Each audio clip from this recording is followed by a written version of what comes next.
함께 기도드리겠습니다. 사랑과 은혜가 풍성하신 우리 아버지 하나님, 저희들에게 영원한 천국의 소망을 주시고 이 땅에서도 몸된 교회 안에 저희들을 품어주시고 영육간에 필요한 은혜로 채워주시고 양식으로 먹이심을 감사드립니다. 오늘 또 저녁에 함께 모여 여호수아 성경 아카데미로 함께 말씀을 배우고자 합니다. 주님께서 두루 역사하시는 가운데 말씀을 전하는 자의 입술과 듣는 각 사람의 마음을 주장하셔서 하나님 말씀이 온전하게 전해지고 또 그 배우는 말씀이 신앙생활의 귀한 양식과 음료가 될 수 있도록 허락해 주시기를 바랍니다. 그리고 또 우리 성도님들 그 신앙이 이러한 성경을 배우는 시간을 통해서 나날이 성장할 수 있도록 인도하여 주십시오. 말씀의 시종을 하나님께만 부탁드리며 예수님의 이름으로 기도드립니다. 아멘. 여호수아 1장을 찾으시겠습니다.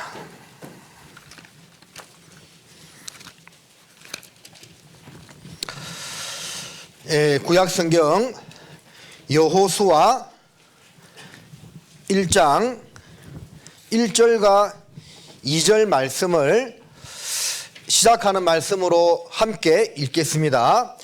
여호와의 종 모세가 죽은 후에 여호와께서 모세의 시종 눈의 아들 여호수아에게 일러 가라사대 내 종 모세가 죽었으니 이제 너는 이 모든 백성으로 더불어 일어나 이 요단을 건너 내가 그들 곧 이스라엘 자손에게 주는 땅으로 가라. 식사하고 오셨어요? 자, 오늘 이 성경 아카데미 11번째 시간으로 요 여호수아 구약 성경 여호수아서에 대해서 함께 생각해 보도록 하겠습니다. 모세 오경 다음에 있는 역사서죠. 이 아카데미 할 때 구약 역사서를 쭉 이제 말씀드렸는데 그 외우는 그 순서 기억나세요? 구약에 이렇게 외우라 했잖아요.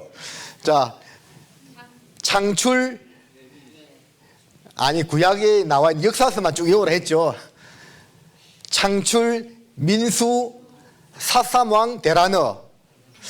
벌써 잊어버리셨어요? 한번 따라해 봅시다. 창출, 민수, 사삼왕, 대라너. 아이 피곤한데 이거. 아니 그 역사서만 쭉 이렇게 한번 훑어보면 창세기, 출애굽기, 민수기, 그리고 여호수아, 사사기, 사무엘 상하, 열왕기 상하, 또 역대 상하, 에스라, 그리고 느헤미야 이렇게 된다고 했죠.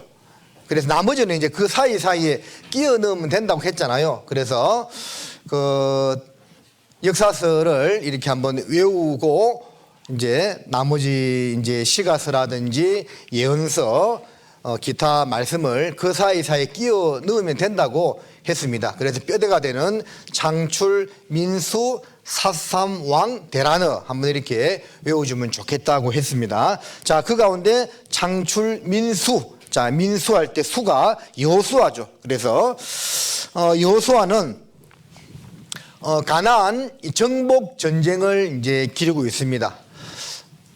출애굽 이후에 강야 생활을 몇 년 했죠?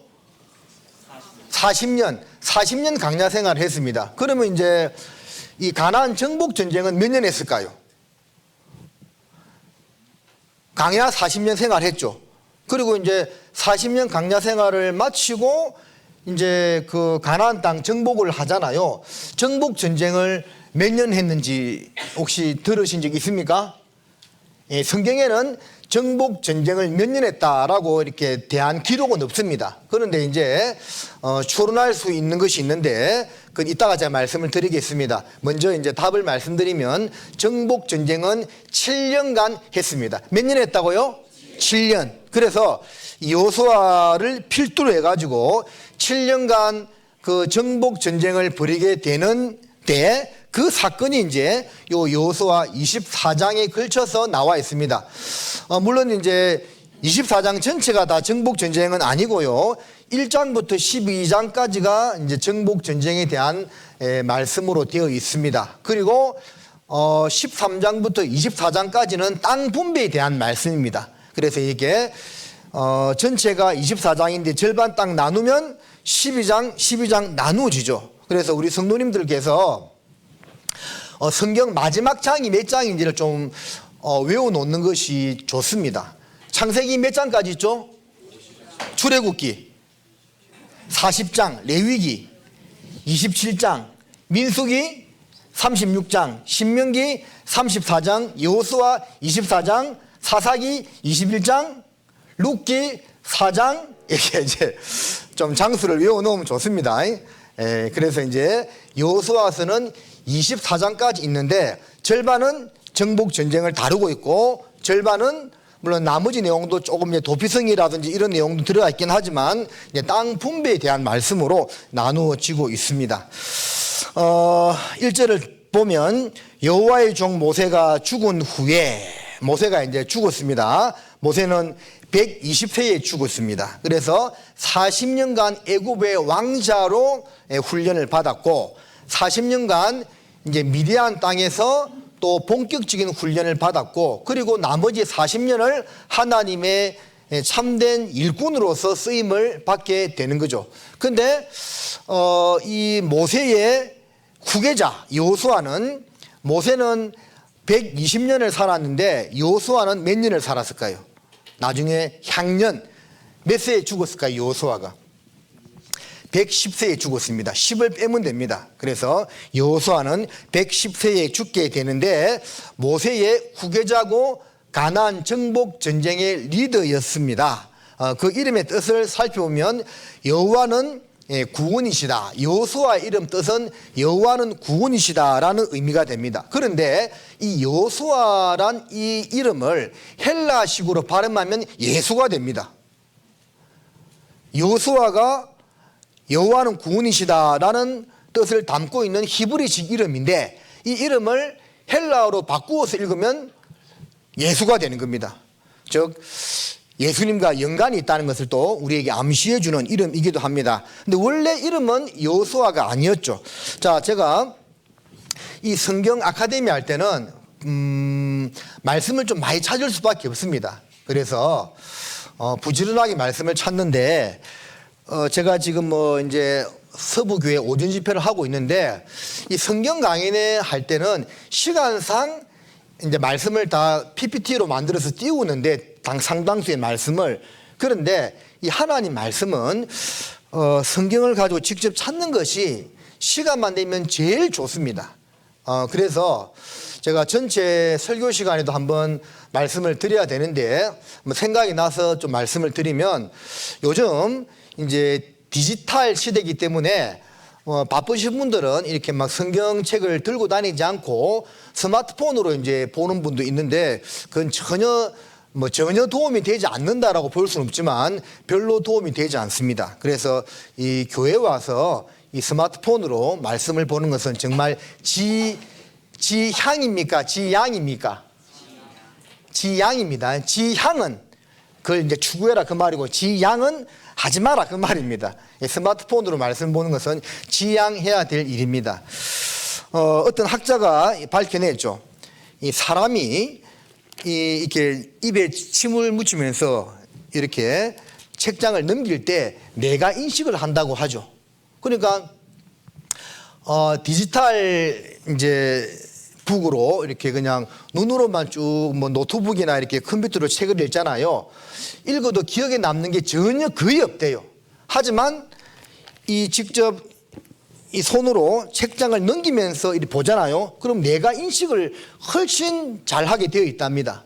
그래서 우리 그리스도인들은 세상은 뭐 어떻게 하더라도 그리스도인들은 이 성경책을 직접 이렇게 넘기면서 이렇게 숙지하는 그런 것을 예전에도 했고 앞으로도 꾸준히 이렇게 해야 되겠습니다. 민수기 13장을 보겠습니다. 그래서 성경을 이제 많이 찾아야 하는데요. 민수기 13장 8절에 보면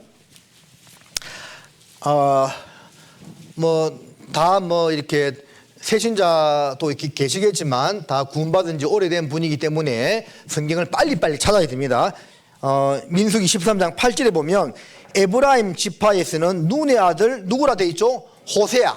자, 가나안 땅을 이제 탐지하기 위해서 가데스 바네아에서 12명의 정탐꾼을 보내게 되는데 에브라임 지파의 대표로는 호세아를 보내게 됩니다. 이 호세아가 여호수아죠. 그래서 16절에 보면 이는 모세가 땅을 탐지하러 보낸 자들의 이름이라 모세가 눈의 아들 호세아를 뭐라 했다고요? 여호수아라 칭하였더라. 자, 호세아는 그냥 구원이다는 뜻을 담고 있는 단어인데 모세가 하나님의 어떤 계시로 이 호세아의 이름을 여호수아로 바꾸어 주게 되는데 그 이름은 바로 앞에서 말씀드린 것처럼 여호와는 구원이시다라는 의미를 담고 있다는 그 말입니다. 이 여호수아는 모세의 수종자로서 끝까지 모세를 잘 섬겼고 또 성막을 떠나지 아니했던 사람이라고 되어 있죠. 출애굽기 33장을 보면 출애굽기 33장 11절입니다. 사람이 그 친구와 이야기함 같이 여호와께서는 모세와 대면하여 말씀하시며 모세는 진으로 돌아오나 그 수종자 눈의 아들 청년 여호수아는 뭐라고요? 해막을 떠나지 아니하니라. 그래서 대성 싶은 나무는 떡잎부터 알아본다는 말도 있는 것처럼요. 이 청년 여호수아는 젊었을 때부터 모세를 잘 수종 들었고 그리고 해막을 떠나지 아니하였다고 되어 있습니다. 자, 우리에게 무엇을 교훈해 주고 있겠습니까? 해막은 오늘날 교회의 모형이죠. 어려서 구원받고 청년의 때 구원을 받고 끝까지 교제를 떠나지 않는 여호수아와 같은 우리 그리스도인들이 꼭 되어야 한다라는 겁니다. 제가 이제 좀 질문도 드리고 할 텐데 여러분 뭐 이게 털려도 좋아요. 털려도 좋으니까 이 대답을 해주시면 좋겠습니다. 자, 여호수아가 어떤 지파라고요? 에브라임 지파. 근데 모세의 후계자가 여호수아죠. 근데 모세는 무슨 지파입니까? 레위 지파죠. 모세는 레위 지파거든요. 근데 이 레위 지파인 모세가 에브라임 지파인 여호수아에게 후계자 계승을 했습니다. 보통 있잖아요. 자기 지파 사람에게 후계자 계승을 하려고 하지 않을까요? 그러니까 세상을 보더라도 정권이 바뀔 때마다 어떤 사람을 중용합니까? 자기 고향 사람, 예? 또 가까운 뭐 대학 출신들. 그래서 대통령이 누가 되냐에 따라서 그 청와대 보좌관들이라든지 또 이렇게 중요한 자리를 다 뭐 인맥, 연맥에 따라서 이렇게 하는 경우가 대다수죠. 세상은 그렇잖아요.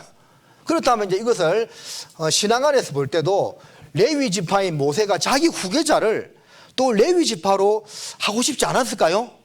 그런데 레위 지파에게 후계를 계승하지 않고 에브라임 지파인 여호수아에게 후계자 계승을 했습니다. 이것은 무엇을 가리키냐면 후계자 계승이요, 사람의 뜻이 아니라 즉 혈통에 따른 것이 아니라 하나님의 뜻에 따른 일이라는 것을 알 수가 있는 거죠. 아마 육신적으로 모세는 자기 일을 이어서 가나안 정복 전쟁의 리더로서 레위 지파 사람 중에서 한 명 고르고 싶을 마음이 있었을 수도 있었겠지요. 하지만 그렇게 하지 않고 에브라임 지파인 여호수아에게 후계자 계승을 했다는 것은 이것이 바로 하나님의 뜻에서 나왔다는 것을 알 수가 있습니다. 요한복음 1장에 보면 12절에 요한복음 1장 12절 유명한 말씀이죠. 알아요?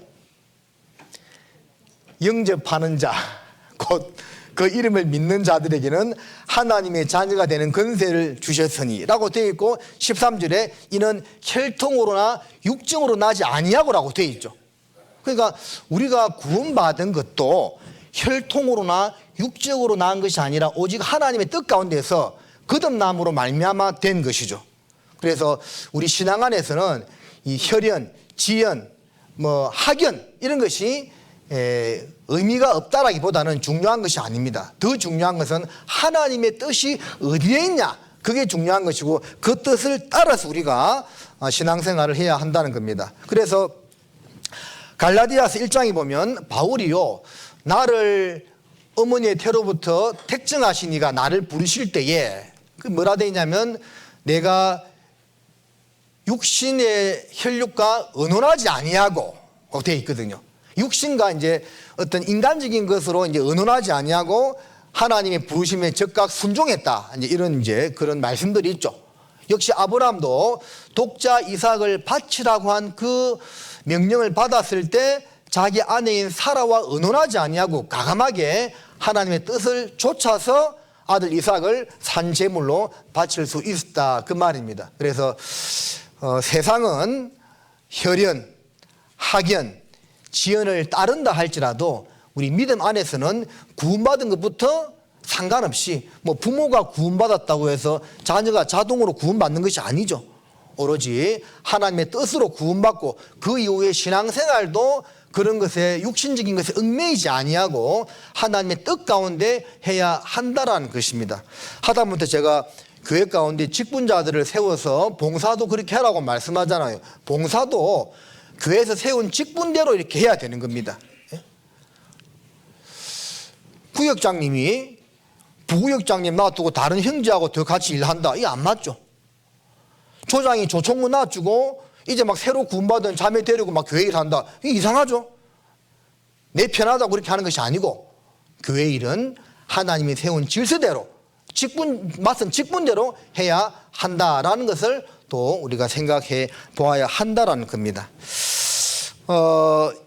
이 여호수아가 모세로부터 후계자 계승을 이어받았을 때 나이가 유대 전승에 의하면 85세라고 알려져 있습니다. 여호수아의 죽은 나이는 나오지만 그 당시 나이는 나오지 이제 않는데 85세에 후계자 계승을 받았다라고 전해지고 있고 110세에 타계했습니다. 그렇다면 이제 여호수아가 처음에 태어났을 때는, 자 생각해 보세요. 여호수아가 85세 때 모세의 후계자로 이제 계승이 되었으면 40년 강야 생활 빼더라도 만 45세죠? 그러면 그 출애굽할 당시의 나이가 45세가 되는데 45년 전에 태어났다는 말이잖아요. 그렇다면 여호수아가 태어날 때 신부는 뭐로 태어난 겁니까? 그죠? 애굽의 종으로 태어났습니다. 여호수아가 태어날 때 그는 히브리 노예, 애굽의 종으로 태어났죠. 그러나 여호수아가 죽을 때는 종으로 죽은 것이 아니죠. 하나님의 귀한 종으로 그 사역을 다 마치고 죽었습니다. 시작은 비천하였지만 끝은 위대했죠.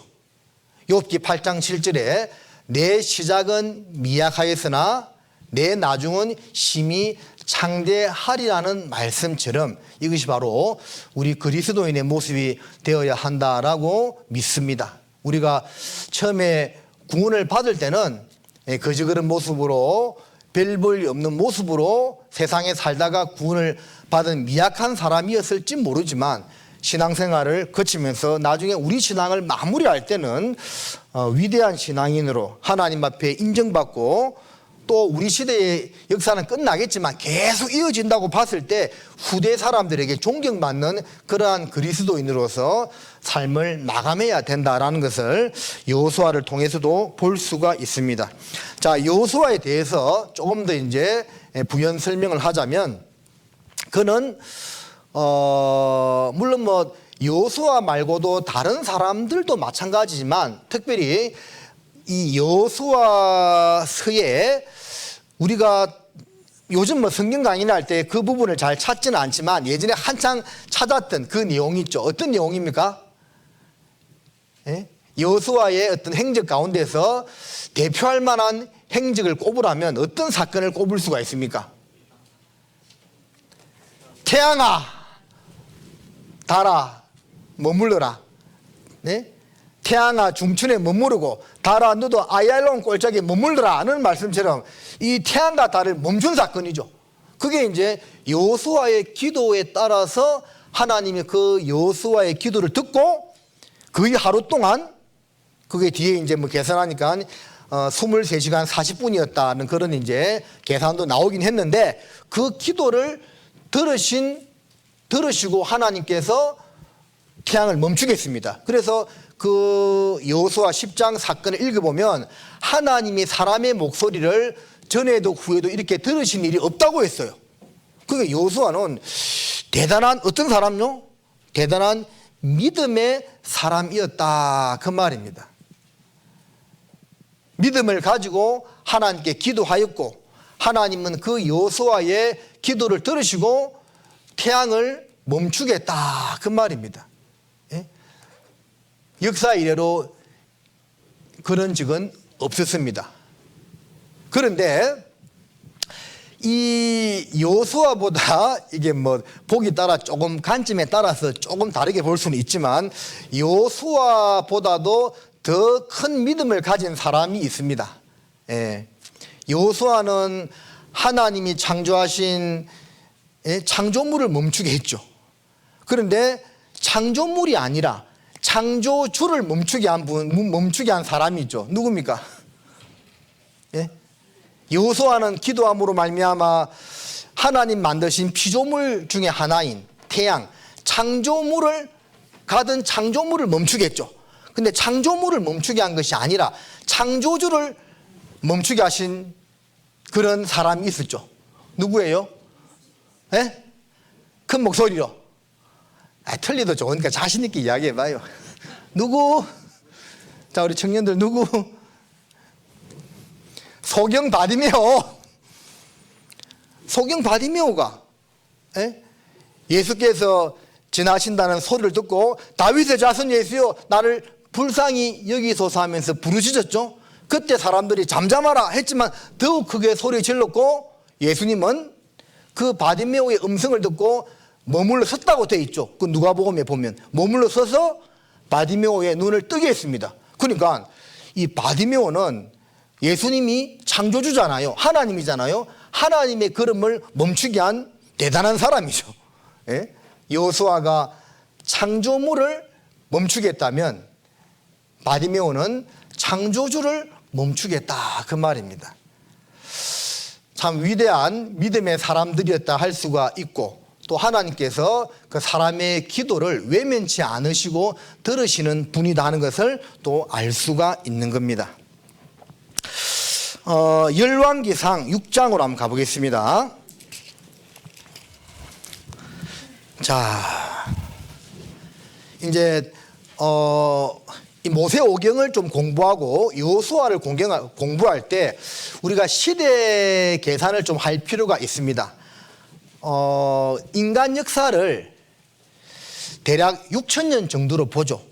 하나님이 에덴 동산에서 아담과 하와로 하여금 역사를 시작하고 아브라함을 불러낼 때까지가 약 2,000년 정도 지났다고 하고, 아브라함을 불러내고 예수님이 오실 때까지 약 2,000년 지났다고 하고, 그리고 예수님이 오시고 다시 재림할 때까지 약 2,000년 정도라고 이야기하는데, 근데 지금 2,000년을 넘어버렸죠. 근데 이것은 정확하기보다는 대략 그렇게 계산할 수 있다는 겁니다. 그리고 이제 1,000년 왕국을 더하면 토탈 7,000년 정도가 인류 역사가 되는 것이지요. 그래서 누가복음 10장에 선한 사마리아인의 비유에서 그 사마리아인이 그 맞아 죽게 된 그 사람을 주막에 이제 맡기고 데나리온 둘을 주면서 내가 다시 올 때까지 이 사람을 잘 돌봐주라 하는 그런 구절을 보면 그 데나리온 둘이 2,000년을 의미하기도 하거든요. 그래서 지금 시대적인 여러 가지 사항을 봤을 때 2,000년인 것은 이제 확실해 보이는데, 지났지만 주님이 아직까지 오시지 않는 것을 보면 정말 지금 우리 시대는 하나님께서 특별하게 유예 조금 더 이렇게 보너스로 우리가 신앙생활을 할 수 있는 그 시간, 주님을 위해서 열심히 복음을 전할 수 있는 그 기회를, 여유를, 시간을 조금 더 허락하시는 그런 이제 시간이라고 볼 수가 있는 겁니다. 그리고 또 어떤 분은 이런 말도 해요. 지금 영혼을 건지는 것은 이삭 죽게 하는 시간이라고. 막 수확을 할 때는 많은 곡식을 거두잖아요. 근데 그 곡식을 거둔 다음에 이삭을 줍지요. 그래서 이 교회가 이제 탄생한 이래로 2000년간 많은 사람들이 구원을 받았습니다. 이 기독교 역사에서 뭐 순교자가 작게는 5천만 명에서 7천만 명이라고 이제 일컬어지는 것을 보면 순교자가 우리 대한민국 인구만큼 순교를 당했는데, 그렇다면 구원을 받은 사람은 얼마나 많겠습니까? 엄청나게 구원받았겠죠. 물론 이제 그동안 서쳐간 인구를 비하면 구원받은 사람은 뭐 1%도 채 되지 않겠지만, 그러나 그 수가 결코 작은 수는 아닙니다. 수학의 시기였죠. 예? 초대교회 시대, 그리고 종교개혁 시대, 그리고 19세기 복음의 전성기, 그런 시대를 지나고 이제 마지막 21세기 라오디게아 교회 시대를 맞이하고 있는데, 차지도 아니하고 덥지도 아니한 시대입니다. 그래서 우리 시대는요, 수확하는 시기라기보다는 정말 이삭 줍는 이 마지막 시기라고 할 수가 있습니다. 그래서 이 마지막 때 구원받을 사람이 과거에 비하면 그렇게 많지 않을 수도 있습니다. 그런데 간과해서 안 되는 것은, 이삭 줍는 것도 지금은 이삭 안 줍죠. 우리 어르신들 별로 없네. 이삭 주우신 적 있어요? 있어요? 요즘은 안 하죠. 옛날에 했죠. 근데 이삭도 줍다 보면 그게 수월찮게 양이 많이 되지 않습니까? 그런 거예요. 이삭 줍기도 결코 만만하게 봐서는 안 되는 겁니다. 많은 영혼들이 아직까지 있다라는 겁니다. 자, 그것을 우리가 좀 생각했으면 좋겠습니다. 자, 6장 1절. 그래서 연대를 좀 계산해 볼 필요가 있는데요. 6장 1절, 열왕기상 6장 1절은 신학적일 뿐만 아니라 역사적인 관점에서도 굉장히 중요한 구절입니다. 같이 한번 읽겠습니다. 이스라엘 자손이 애굽 땅에서 나온 지 480년이요 솔로몬이 이스라엘 왕이 된 지 4년 12월 곧 2월에 솔로몬이 여호와를 위하여 전 건축하기를 시작하였더라. 자, 이 한 구절로 인해서 출애굽 연대를 계산할 수가 있습니다. 자, 역사적으로 남아있는 문서 자료에 의하면 이스라엘이 북이스라엘과 남유다로 나누어진 그 시기를 역사책에서는 기원전 930년으로 이렇게 계산을 기록하고 있습니다. 그래서 930년이라는 그걸 기준으로 이제 이 말씀과 더불어서 생각을 해야 되는 겁니다. 그렇다면 솔로몬이 왕으로 재임하던 기간이 몇 년이었죠? 40년. 알지만 한번 찾아보겠습니다. 자, 열왕 이거 잡아 놓으시고 열왕기상 11장 42절입니다. 솔로몬이 예루살렘에서 온 이스라엘을 다스린 날수가 몇 년이요? 40년. 솔로몬이 왕으로 재위했던 기간이 40년이었다 그 말입니다. 또 사무엘하 5장으로 가보겠습니다. 자, 열왕기상 6장 1절은 붙들어 놓으시고 봅니다. 사무엘하 5장 4절을 보면 다윗이 30세의 위에 나아가 몇 년을 다스렸다고요? 40년을 다스렸으되, 그러니까 다윗도 왕 노릇을 한 기간이 40년이죠. 헤브론에서 7년, 그리고 예루살렘에서 33년에서 40년을 다스렸습니다. 정확히 말하면 40년 6개월인데 보통 40년 봅니다. 그리고 이제 사도행전 13장을 보십니다. 자, 사도행전 13장 21절을 보면 그 후에 저희가 왕을 구하거늘 하나님이 베냐민 집바 사람 기스의 아들 사울을 몇 년간 주셨다가 40년간 주셨다가. 그래서 이제 이 성경 말씀들을 이제 확인해 보니까 사울이 40년 왕 노릇했고 다윗이 40년 왕 노릇했고 솔로몬이 40년 왕 노릇했다는 것을 알 수가 있습니다. 그러면 자, 열왕기상 6장 1절을 다시 펼칩니다. 자, 남북 이스라엘이 갈라진 그때가 기원전 930년이라고 했죠. 그러면 솔로몬이 왕으로 즉위한 해는 몇 년이 됩니까?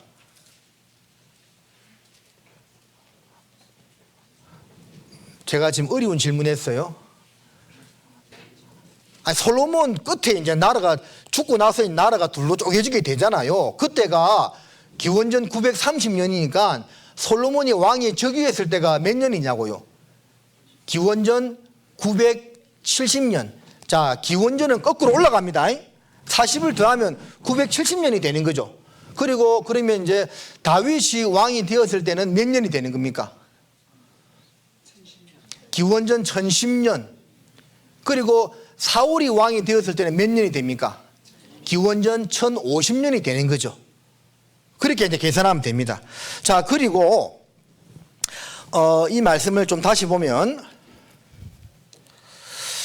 이스라엘 자손이 애굽 땅에서 나온 지 480년이요. 솔로몬이 이스라엘 왕이 된 지 4년에 성전 건축하기를 시작했다고 되어 있죠. 그러니까 솔로몬이 왕이 되었을 때가 기원전 970년이니까 4년 지났을 때 성전 건축을 시작했어요. 그럼 이때가 몇 년입니까? 기원전 966년이 되는 거죠. 그리고 그 앞에 보면 출애굽했을 때로부터 몇 년이 지났다고요? 480년이 지났습니다. 그래서 966 더하기 480 하면 1446이 나오는 겁니다. 알아들었습니까? 그래서 칠판으로 한번 써봐야 될 것 같아요. 자, 남북 이스라엘이 갈라진 해가 몇 년도라고요? 기원전 930년. 그리고 이제 거꾸로 올라가는 겁니다. 거꾸로 올라가서 솔로몬이 왕으로 즉위했을 때가 40년 왕생활했기 때문에 기원전 970년이 되겠죠. 그리고 거꾸로 또 올라가서 다윗이 40년 왕노로 됐으니까 다윗이 왕이 되었을 해가 기원전 1010년이 되는 겁니다. 그리고 또 거꾸로 올라가서 사울이 왕 되었을 때가 기원전 1050년이 되는 거죠. 그래서 요 기간이 사울의 40년 재위 기간이었고 요 기간이 다윗의 다윗 데이비드죠. 다윗의 40년 재위 기간이었고 그리고 요 기간이 솔로몬 내가 힘을 그렇게 많이 안 줬는데 자, 이 기간이 솔로몬의 40년 재위 기간이었다 그 말입니다. 자, 그런데 요 기원전 970년에 이제 솔로몬이 기원전 970년에 솔로몬 이제 왕으로 즉위를 했는데 4년이 지난 시점은 기원전 966년이 되죠. 기원전 966년에 성전을 건축하기 시작했는데 이때가 바로 출애굽한 지가 480년이 지난 시점이었다 그 말입니다. 그러니까 요 966 더하기 480 하면 기원전 1446년이 바로 출애굽 연도가 되는 겁니다. 이때 이제 출애굽을 하게 되는 것이고 그렇다면 요 기원전 1446년이 출애굽 연도가 된다면 이스라엘 백성이 가나안 땅에 들어간 때는 몇 년이 되겠습니까? 40년 광야 생활을 마치고 가나안 땅에 들어가기 때문에 가나안 땅 입성 시기는 기원전 1406년이 되겠지요. 맞아요? 네, 이렇게 이제 뭐 이렇게 복잡하진 않습니다. 이렇게 연대 계산을 한번 해볼 수가 있습니다. 자, 그리고 여호수아 14장으로 한번 가보겠습니다. 자, 여호수아 14장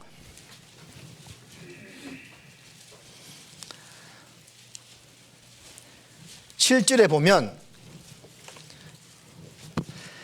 내 나이 40세에 여호와의 종 모세가 가데스 바네아에서 나를 보내어 이 땅을 정탐케 하였으므로 내 마음에 성실한 대로 그에게 보고하였구라고 되어 있죠. 그러니까 이 가데스 바네아의 사건을 출애굽 2년도로 보통 봅니다. 그러니까 그 민수기 13장 그때 이제 에브라임 지파의 대표로 여호수아가 가나안 땅을 탐지했을 때가 여호수아의 나이가 몇 세였다고요? 40세였다고 되어 있죠. 근데 이때가 이제 출애굽 2년도가 되겠죠.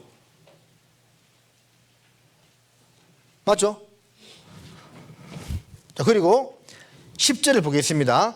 이제 보소서 여호와께서 이 말씀을 모세에게 이르신 때로부터 이스라엘 광야에 행한 이 45년 동안을 여호와께서 말씀하신 대로 나로 생존케 하셨나이다.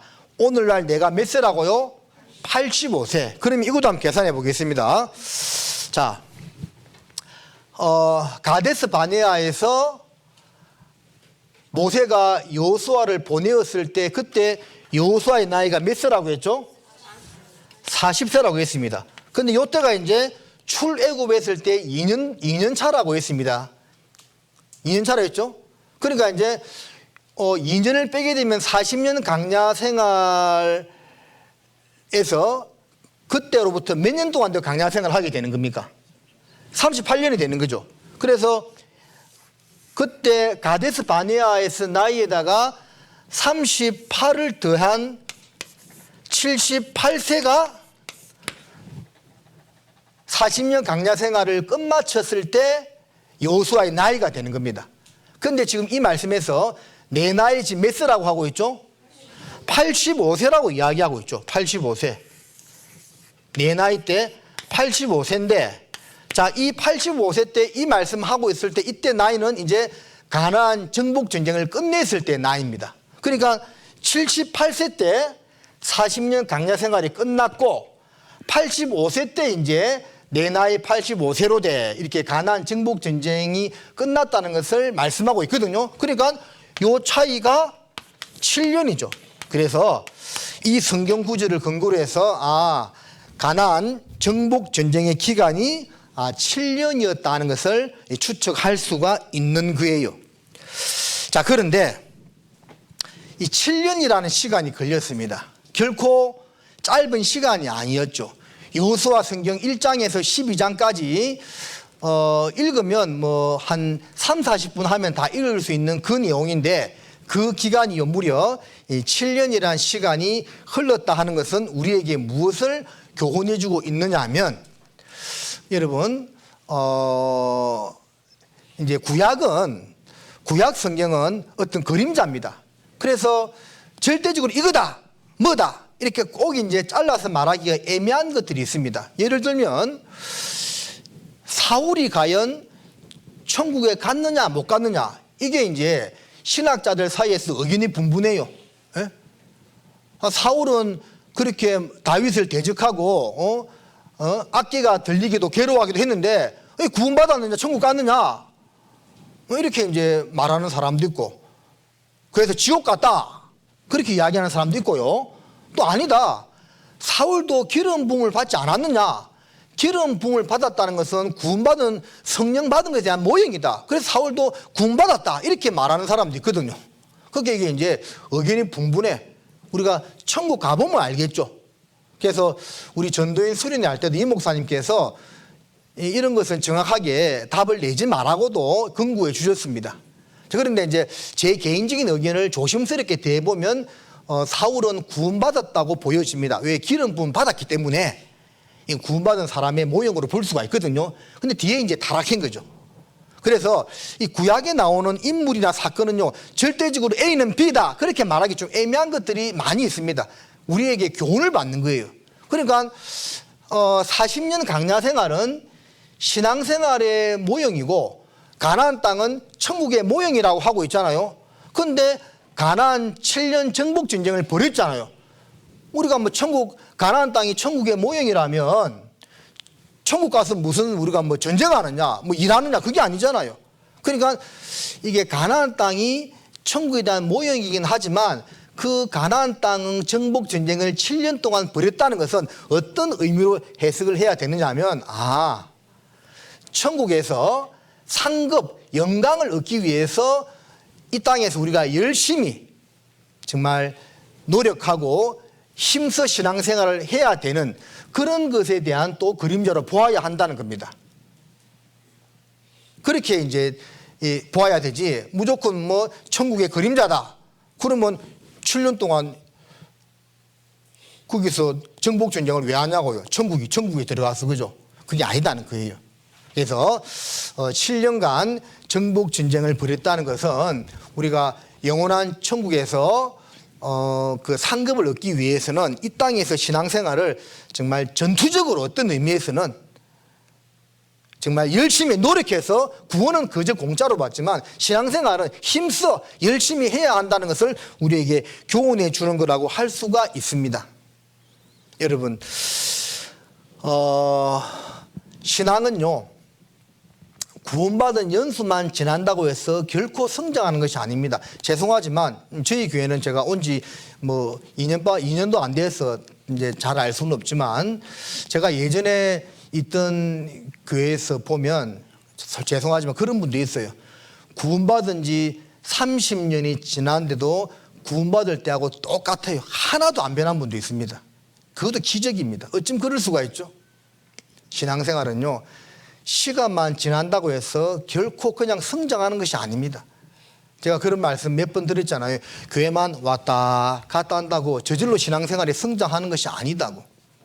그리고요, 우리가 이렇게 모여서 말씀을 듣는 게 정말 중요합니다. 제가 보면 막 어떤 단톡방에 이런 데 말씀 많이 올리잖아요. 정말 좋습니다. 나쁘다 이야기하는 것은 아닙니다. 그런데 이 내가 개인적으로 말씀을 듣는 것도 중요한데, 그 듣고 우리 신앙이 그렇게 개인적으로 말씀을 듣고 성장하는 것하고 함께 모여서 듣고 성장하는 것하고 어느 것이 더 효과적일까요? 함께 모여서 말씀을 듣고 배울 때 성령님이 역사하는 겁니다. 그래서 신앙생활은요, 혼자 할 수 없고 함께 하는 겁니다. 말씀을 듣고 배울 때도 혼자서 개인적으로 유튜브 말씀 아무리 들어도, 제가 그런 것을 좋아하는 분도 알거든요. 신앙은 보니까 똑같아. 말씀 그렇게 듣는다는데 안 변해. 그것도 기적이요. 함께 모여서 단 몇 구절이라도 배울 때 성령님의 역사로 그 사람을 변화시키는 거예요. 그래서 함께 모여서 성경 말씀을 배우는 게 중요한 거예요. 알겠습니까? 어떻게 모여서? 함께 모여서. 그게 중요한 거예요. 자, 7년간 정복 전쟁을 벌였다는 것은 신앙이 저절로 성장하지 않는다는 것을 우리에게 일깨워 줍니다. 말씀 붙들고 그 말씀대로 살려고 힘써 노력해야 됩니다.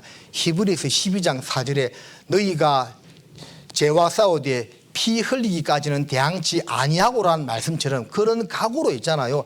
했을 때 신앙이요, 성장하는 겁니다. 여러분, 내 속에서 막 이 죄성이 올라올 때, 막 이 내 속에서 막 죄가 올라올 때가 있습니다. 그 죄와 싸우기 위해서 발을 동동 구르면서 기도해 본 적이 있습니까?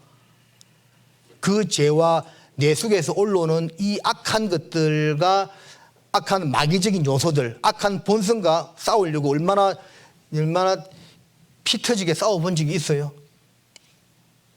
그냥 방치합니까? 내 마음 흘러가는 대로? 그게 아닌 거예요.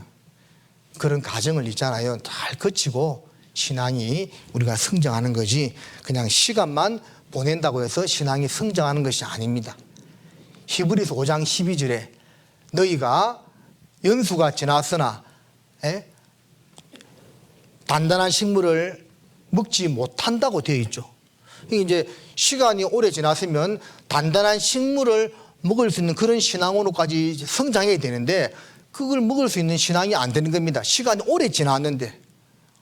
혹시 나는 그런 모습이 아닌가를 우리가 반성해 보고, 정말 7년간 정복 전쟁을 이스라엘 백성들은 피 터지게 싸웠어요. 그렇잖아요. 예?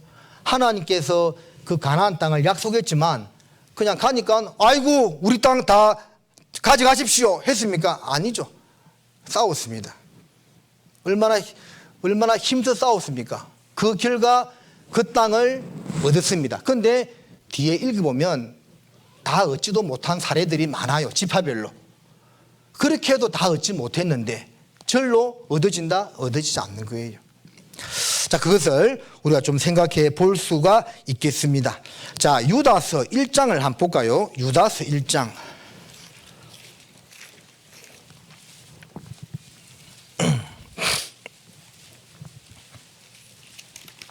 유다서 1장 3절. 사랑하는 자들아, 내가 우리의 일반으로 얻은 구원을 들어 너희에게 편지하려는 뜻이 간절하던 차에 성도에게 단번에 주신 믿음의 도를 위하여 같이 읽습니다. 힘써 싸우라는 편지로 너희를 권하여야 할 필요를 느꼈노니, 성도에게 단번에 주신 믿음의 도, 이거는 이제 구원이 있잖아요. 단번에 이루어진다는 것을 말씀하고 있는 거죠. 그러나 그 단번에 이루어지는 그 구원을 우리가 지키고 전하기 위해서는 마귀와 세상과 내 안에 있는 자아와 힘써 싸워야 되는 거예요. 그냥 안 되는 겁니다. 복음이 그냥 절로 전해집니까? 그렇지 않습니다. 우리가 다음 주도요 대전도 집회를 하지요. 이 시간과 물질과 많은 이 노력이 들어갑니다. 시간 들어가죠.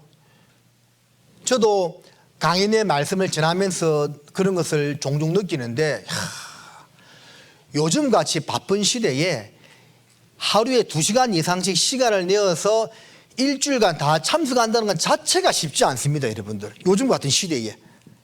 그래서 먼저 우리 성도님들에게 제가 참 고마움을 느끼고, 새로 참석한 분들도 일주일간 다 빠지지 않고 참석한다는 게 요즘 시대에 쉬운 일이 아니다니까요. 이게 시간을 정말 투자하는 겁니다. 그리고 물질도 많이 들어가지요. 또 봉사의 손길도 들어가지요. 그렇게 해도 있잖아요. 시간 지나고 보면 한 명도 안 남는 경우도 있습니다. 그러죠. 그렇게 우리가 시간과 물질과 노력을 투자했는데도 시간 지나면 한 명도 없는 경우도 있어요. 이게 쉬운 일이 아니다는 거예요. 그러니까 우리가 그것을 알고 더 집중해서 이 일을 힘써 행해야 된다는 것을 알 수가 있습니다. 이 단번에 주신 구원, 이 은혜의 구원, 그저 주는 구원을 우리가 힘써 지켜야 됩니다. 힘써 싸워서 지키고 우리 후대에게 또 전해주어야 한다라는 겁니다. 후대가 있을지 없을지는 모르겠지만 그런 자세로 살아야 한다라는 겁니다. 자, 이제 여호수아로 돌아가서 장별 분해를 좀 하도록 하겠습니다. 1장 1절에 여호와의 종 모세가 죽은 후에 여호와께서 모세의 시종 눈의 아들 여호수아에게 가라사대. 자, 여호수아를 소개하고 있는데 뭐라고 소개하고 있죠? 모세의 시종 눈의 아들 여호수아. 자, 누구의 시종이라고요? 모세의 시종으로 소개하고 있네요. 시작은 모세의, 옛날 우리나라 조선시대로 따지면 몸종이다 그 말입니다. 몸종. 모세의 종.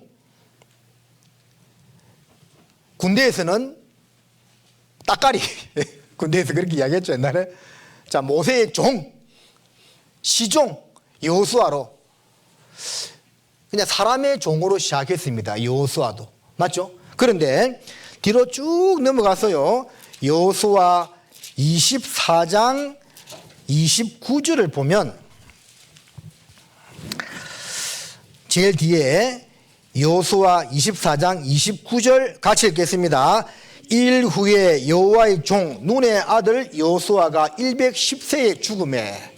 자, 1장 1절에서는 여호수아를 모세의 시종이라고 소개하고 있는데, 이 마무리할 때 끝에는 여호수아를 무엇으로 소개하고 있죠? 여호와의 종. 그러죠.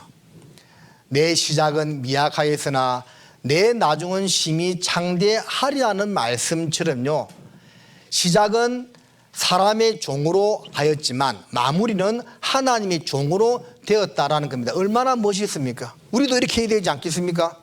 요셉도 시작은 애굽의 종으로 팔렸죠. 결과는 애굽의 총리 대신이 되었잖아요.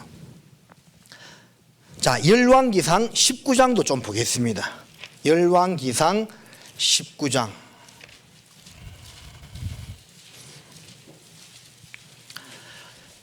열왕기상 19장 21절을 보면 엘리사가 저를 떠나 돌아가서 소 한 겨리를 취하여 잡고 소의 기구를 불살라 그 고기를 삶아 백성에게 주어 먹게 하고 일어나 가서 같이 읽겠습니다.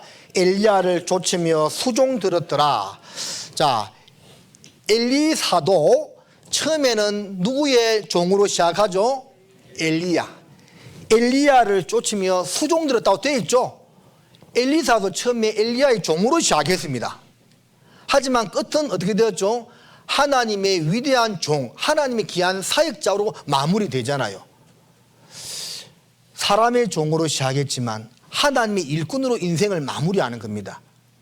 여호수아가 엘리사가. 그리고 어떤 면에서는요, 여호수아가 모세 못지않은 큰 일을 했고 엘리사가 엘리야 못지않은 큰 일을 했습니다. 성경 분량으로 따지면 엘리사에 대한 기록이 엘리야에 대한 기록보다 더 많아요. 엘리야 하면 갈멜산에서 그 싸워서 승리한 것, 그거 말고는 특별하게 없습니다. 사르밧 가부에게 이제 접대받은 거, 그거는 이제 하나님의 능력이고 은혜고, 그죠? 그것밖에 없어요. 갈멜산밖에. 그 다음에 이제 저기 도망가서 이제 로뎀 나무 아래 앉아 있다가 죽으니 사니 했잖아요. 근데 엘리사는 엘리야보다 훨씬 많은 기적과 능력을 베풀었거든요. 이런 거 봤을 때 처음은 미약했지만 나중에 더 위대해지는 사람들이 많이 있고, 우리도 처음에 신앙의 모습은 어떨지라도, 아니 지금은 어떨지라도 주님 오시는 그날 우리의 신앙의 상태는 지금보다 훨씬 좋은 모습으로 마무리해야 된다는 겁니다. 그런 기회가, 여유가, 시간이, 능력이, 몸이, 여러 가지 재능이 우리한테 아직 있다는 것이 얼마나 감사한 일입니까? 그러지 않습니까? 예. 근데 이제 여호수아나 요셉이나 엘리사나 좋은 마무리가 되기까지는 공통적으로 훈련과 연단의 시기를 보냈다는 겁니다. 저절로 그렇게 되지는 않았습니다. 요셉도 17살에 애굽의 보디발 장군의 종으로 팔렸다가 13년간 얼마나 많은 고생했습니까?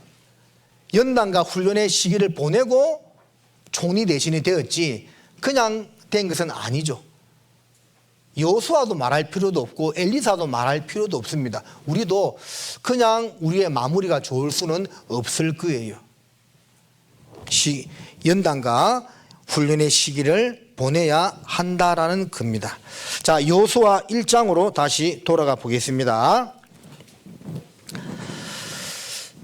여호수아 1장 5절, 너의 평생에 너를 능히 당할 자가 없으리니 내가 모세와 함께 있던 것 같이 너와 함께 있을 것임이라. 내가 너를 떠나지 아니하며 버리지 아니하리니. 자, 하나님께서 여호수아에게 용기를 주었습니다. 내가 모세와 함께 하였던 것처럼 너와도 함께 할 것이다. 하나님이 함께 하신다. 이것만큼은 큰 위로가 있겠습니까? 예? 하나님이 함께 하신다는 약속 동일하게 우리에게도 하셨습니다. 마태복음 28장 20절에 볼지어다 내가 세상 끝날까지 너희와 항상 함께 있을 거라고 약속해 주셨죠. 그러니까 여호수아에게 하셨던 이 약속을 동일하게 주님은 우리에게도 해 주셨다라는 것이고, 그리고 그 약속을 붙들고 우리는 여호수아가 담대하게 강하게 정복 전쟁을 벌였던 것처럼 우리도 그러한 자세로 신앙생활을 해야 된다라는 겁니다. 자, 하나님이 나와 함께 하신다. 세상에서 이것보다 더 좋은 것이 없습니다. 하나님 나와 함께 하신다. 그리고 그 약속을 믿고 여호수아는 굉장히 바쁘고 부지런하게 신앙생활을 했습니다. 여호수아 3장을 보겠습니다. 여호수아가요 굉장히 부지런한 사람이었습니다. 제가 성경 빨리빨리 찾을게요. 여호수아 3장 1절, 여호수아가 아침에 일찍이 일어나서, 자, 아침에 일찍 일어나서 되어 있죠. 여호수아 6장 12절, 여호수아 6장 12절, 여호수아가 아침에 일찍이 일어나니라. 여호수아 7장 16절, 이에 여호수아가 아침 일찍 일어나서. 여호수아 8장 10절, 여호수아가 아침에 일찍이 일어나서 백성을 점거하고 이스라엘 장로들로 더불어 백성 앞서 아이로 올라가매. 자, 여호수아가 일찍이 일어났다는 성경 구절이 4번 연속 나오죠. 비슷한 장에 걸쳐서 한 번만 기록해도 될 것을 굳이 4번이나 반복적으로 여호수아가 일찍이 일어났다는 것을 기록하고 있는 것은 어떤 이유입니까? 하나님이 함께 하신다고 해서 게을러 터진 사람이 아니었다는 거예요. 굉장히 하나님의 일에 열심히 있을 뿐만 아니라 부지런한 사람이었다는 거죠. 우리도 하나님이 함께 하십니다. 하나님이 함께 하심만 믿고 우리가 나태하면 안 됩니다. 부지런해야 돼요. 어떤 일에, 세상 일에 부지런해야 되겠지만 먼저는 하나님의 일에 부지런해야 하는 거예요. 그게 바로 우리가 해야 될 것입니다. 느헤미야를 보겠습니다. 에스라, 느헤미야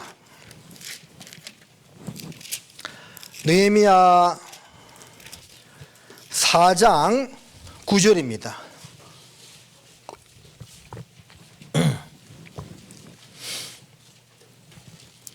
느헤미야 4장 9절 말씀 함께 읽겠습니다. 우리가 우리 하나님께 기도하며 저희를 인하여 파수꾼을 두어 주야로 방비하는데, 자, 느헤미야가 성벽을 건축하면서 먼저 무엇을 했을까요? 하나님께 기도했죠. 기도하고 그러면 손 놨고 가만히 있었습니까? 아니죠. 파수꾼을 두어 주야로 방어했다고 되어 있죠. 기도와 방비, 기도는 영적인 준비라면 방비는 육신의 준비죠. 함께 한다는 겁니다. 하나님을 믿고 의지한다는 것은 그냥 기도만 하고 가만히 있는 것이 아니에요. 느헤미야는 하나님께 기도하고 밤낮으로 보초를 쓰면서 대적들의 침입을 막았지요. 우리도 마찬가지입니다. 다음 주에 대전도 집회가 있습니다. 그를 위해서 기도하고 있습니다. 예? 여러분, 기도할 때 우리 1년 동안 있는 집회를 위해서 다 기도해도 좋아요. 근데 적어도 이제 다가오는 집회를 위해서는 적어도 한두 달부터는 기도를 해야 돼요. 갑자기 이제 다음 주인데 뭐 이번 주부터 기도한다. 그 사실 늦어요. 그것도 안 하는 분이 있을까 봐 제가 걱정스러운데 한 달, 2달 전부터 미리 기도해야 됩니다. 제가 이제 목사님들과 교제를 나누다가 목포에 계신 소 목사님이 제가 마산에 같이 있어가지고 좀 편한데 그런 말씀을 하시더라고요. 외부 집회를 그분 많이 나가시죠. 근데 자기는 딱 그 외부 집회가 잡히면 그 3달 전부터 기도를 하기 시작한다 하더라고요. 그래서 그 집회가 한번 잡혀도 그 집회를 위해서 3달 전부터 기도를 시작하는구나. 근데 내가 좀 교훈이 되었습니다. 나도 따라야 되겠구나. 그죠? 우리는 우리 집회인데 있잖아요. 다음 주 집회인데 뭐 오늘부터 기도한다. 뭐 안 하는 것보다 낫겠지만 적어도 한 2달 전부터는요 기도해야 됩니다. 이번 집회가 끝나면 6월달 대집회 위해서 기도하고 또 학예 수양이 위해서 한 2-3달 전부터 기도하고 그런 자세가 되어 있어야 되는 거예요. 그리고 기도만 하고 있으면 됩니까? 기도하고 방비했다고 되어 있죠. 기도하고 영혼을 찾아야 됩니다. 전도할 영혼을. 그게 우리가 해야 될 일이라는 겁니다. 잠언 21장 31절에 그런 말씀이 있죠. 어떤 말씀일까요? 첫 자만 알려드릴게요. 싸울 날을 위하여 마병을 예비하거니와 이김은 여호와께 있느니라. 그죠? 승리는 이김은 여호와께 있지만 싸울 날을 위하여 우리가 마병은 예비해야 됩니다. 우리가 해야 될 일을 해야 되는 겁니다. 자, 신명기 28장을 보시겠습니다.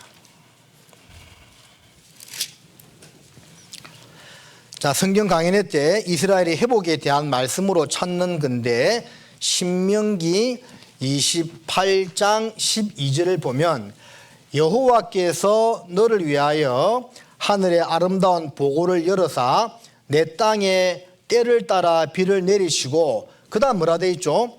내 손으로 하는 모든 일에 복을 주시리니 어디 복을 준다고요? 내 손으로 하는 모든 일에 복을 준다고요. 가만히 놀고 있는 손에 복을 주는 것이 아니고 내 손으로 하는 모든 일에 복을 준다. 부지런한 자에게 주님께서 복을 준다 그 말이에요. 우리 부지런해야 됩니다. 특별히 하나님의 일에 기도하고 말씀 보고 듣고 외우고. 우리 어머니 자매님들 5월달 골로새서 암송 지금 하고 있지요? 몇 분 안 하시는 모양이네요. 부지런하게 해야 됩니다. 일주일 남겨두고 절대 못 외웁니다. 일주일 남겨두고는 대학생들도 못 외워요. 지금부터 외워야 됩니다. 부지런히 외우세요. 그게 내 신앙생활의 피와 살이 되는 거예요. 자, 여호수아 1장으로 다시 가보겠습니다. 자, 1장에 중요한 것들이 많기 때문에 좀 더 보는 겁니다. 1장 6절 봅니다. 자, 제가 읽고 질문할 테니까 잘 따라 읽으세요. 마음을 강하게 하라, 담대히 하라. 너는 이 백성으로 내가 그 조상에게 맹세하여 주리라 한 땅을 얻게 하리라. 오직 너는 마음을 강하게 하고 극히 담대히 하여 나의 종 모세가 내게 명한 율법을 다 지켜 행하고 좌로나 우로나 치우치지 말라. 그리하면 어디로 가든지 형통하리니 이 율법책을 내 입에서 떠나지 말게 하며 주야로 그것을 묵상하며 그 가운데 기록한 대로 다 지켜 행하라. 그리하면 내 길이 평탄하게 될 것이라. 내가 형통하리라. 내가 내게 명한 것이 아니냐. 마음을 강하게 하고 담대히 하라. 두려워 말며 놀라지 말라. 내가 어디로 가든지 내 하나님 여호와가 너와 함께 하느니라 하시니라. 자, 6절에서 9절까지를 제가 빠르게 읽었는데요, 계속 반복되는 말씀이 있죠. 뭡니까? 마음을 강하게 하고 마음을 강하게 하고 마음을 강하게 하고 담대히 하라. 계속 반복되고 있죠. 그런데 모세 오경을 읽어봤을 때 하나님께서 모세에게 마음을 강하게 하라 그런 말씀을 한 적이 없어요. 그런데 여호수아에게는 이 마음을 강하게 하라고 이 세 번이나 반복적으로 말씀하고 있죠. 왜 그럴까요?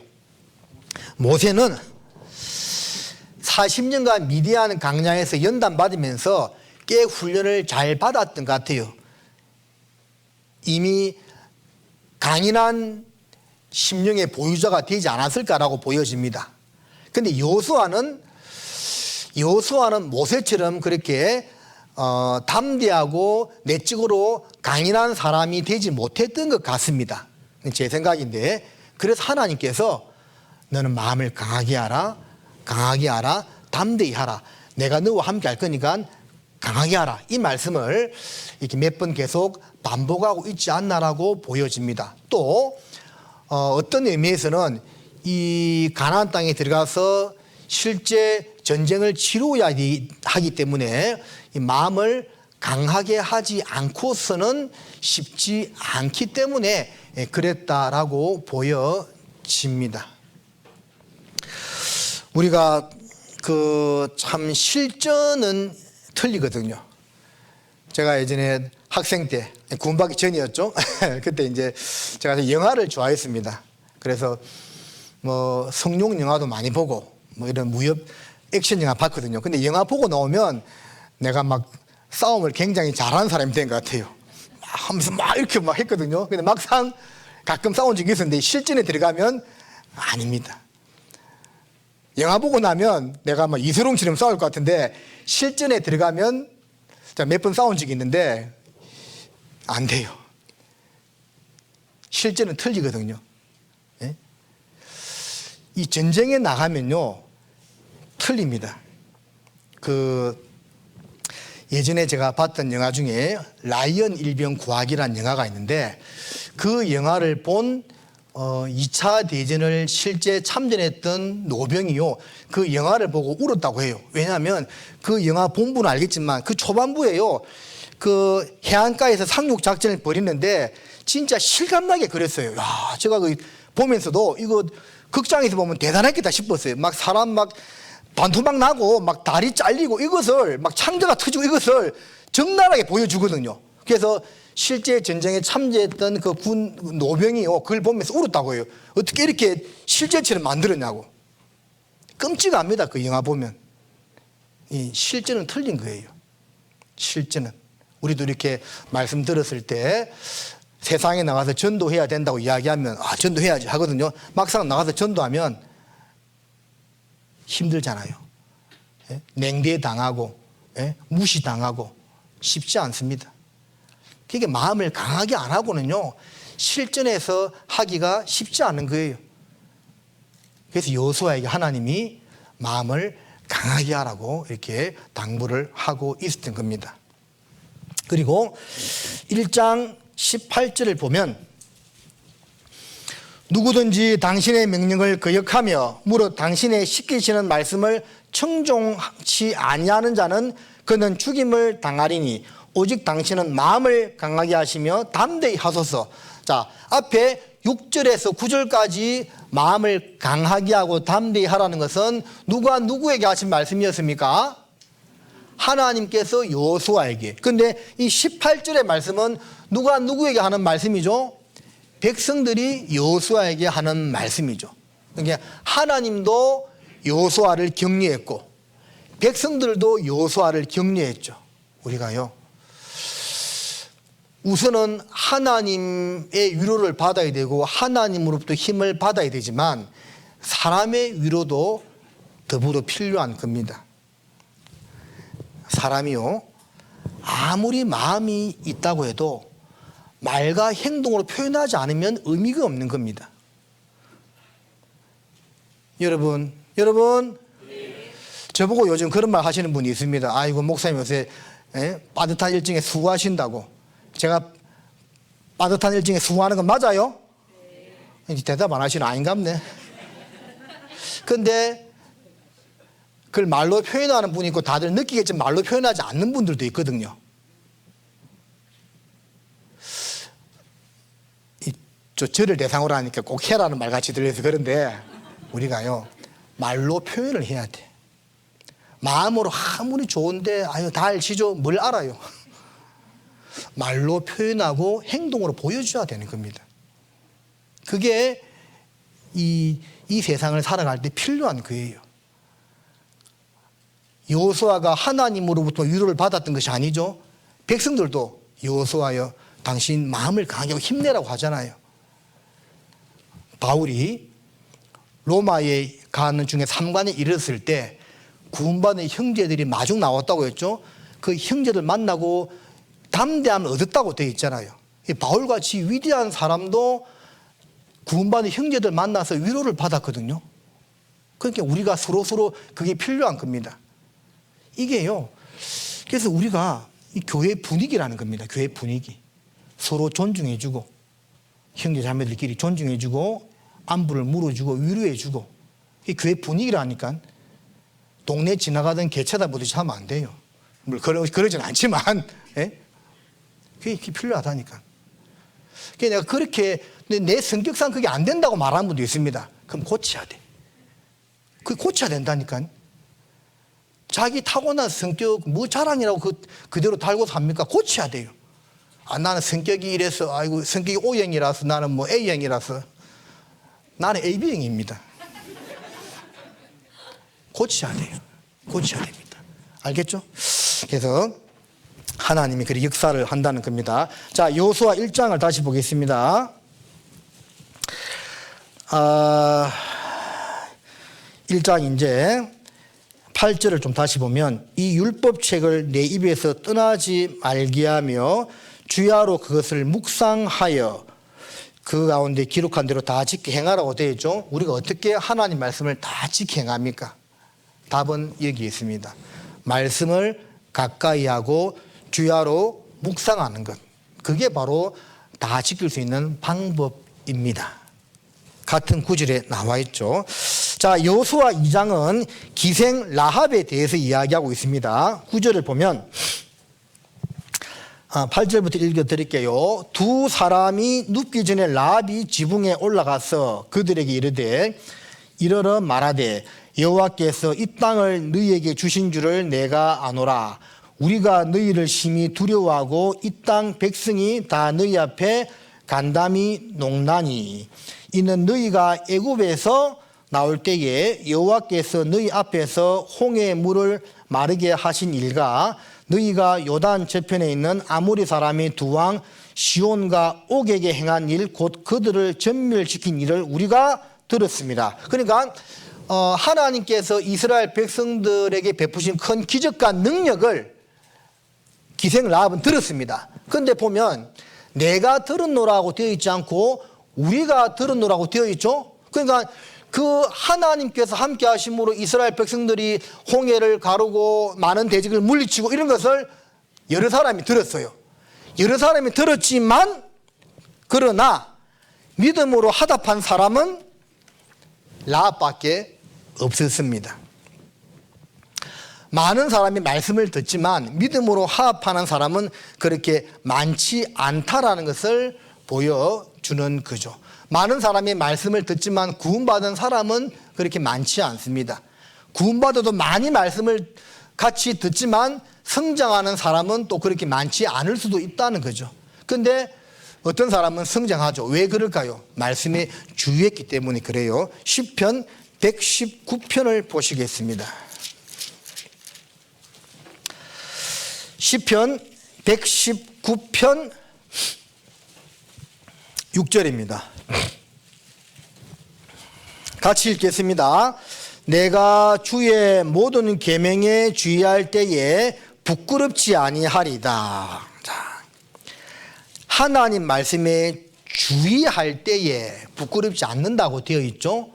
많은 사람이 이스라엘을 통한 하나님의 역사를 들었지만 그러나 주의하진 않았던 것 같아요. 근데 주의하고 말씀을 받아들인 사람은 라합이었습니다. 그래서 두 정탐꾼을 평안히 영접하는 그런 믿음의 행동을 할 수가 있었다라는 겁니다. 자, 3장을 보겠습니다. 3장 5절, 여호수아 3장 5절 말씀입니다. 여호수아가 또 백성에게 이르되 너희는 스스로 성결케 하라. 여호와께서 내일 너희 가운데 기사를 행하시리라. 자, 이제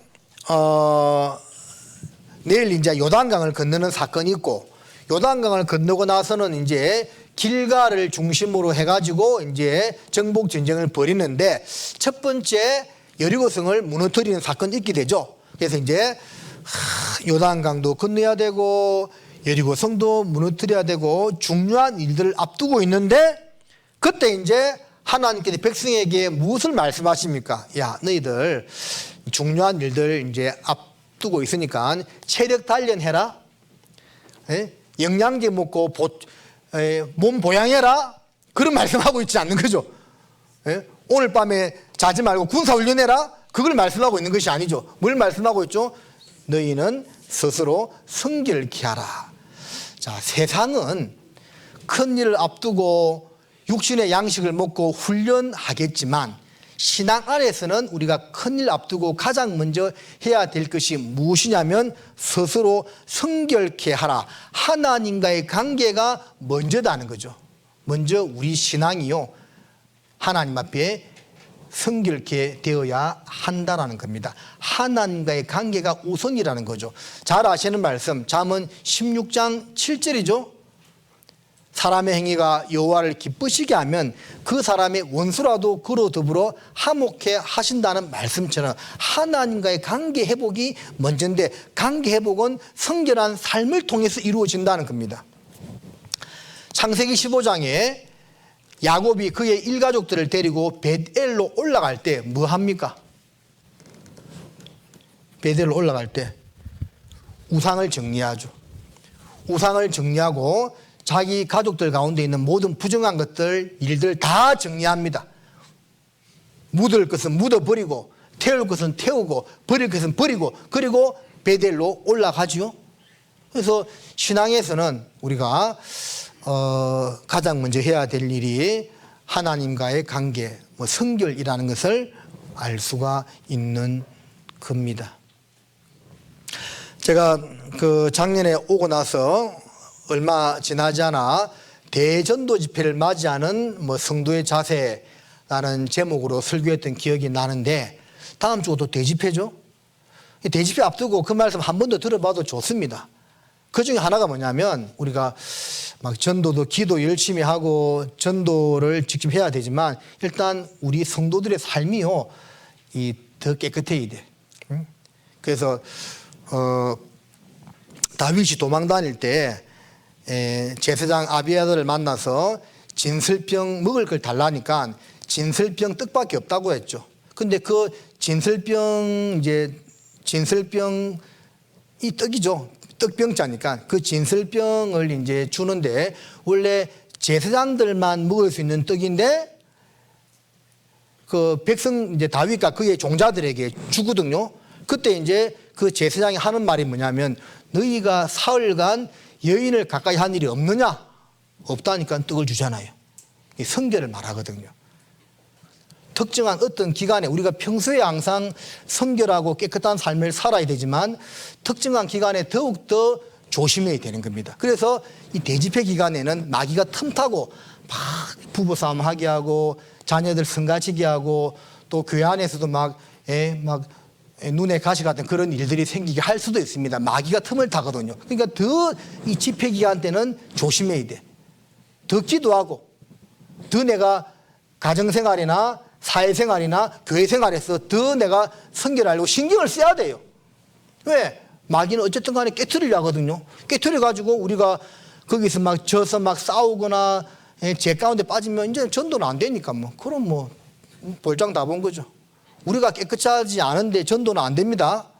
그래서 성결케 하는 것이 중요한 거예요. 봉사도 중요합니다. 근데 더 중요한 것은 그 봉사할 때의 마음가짐이죠. 마음가짐이 중요합니다.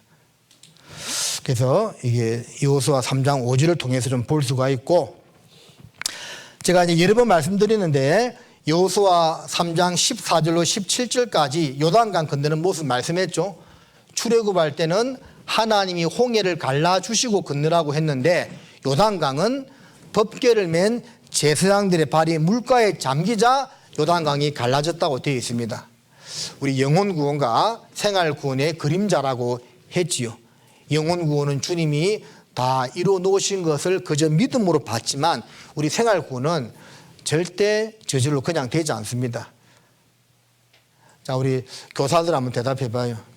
법궤 안에 들어가 있던 세 가지 뭡니까?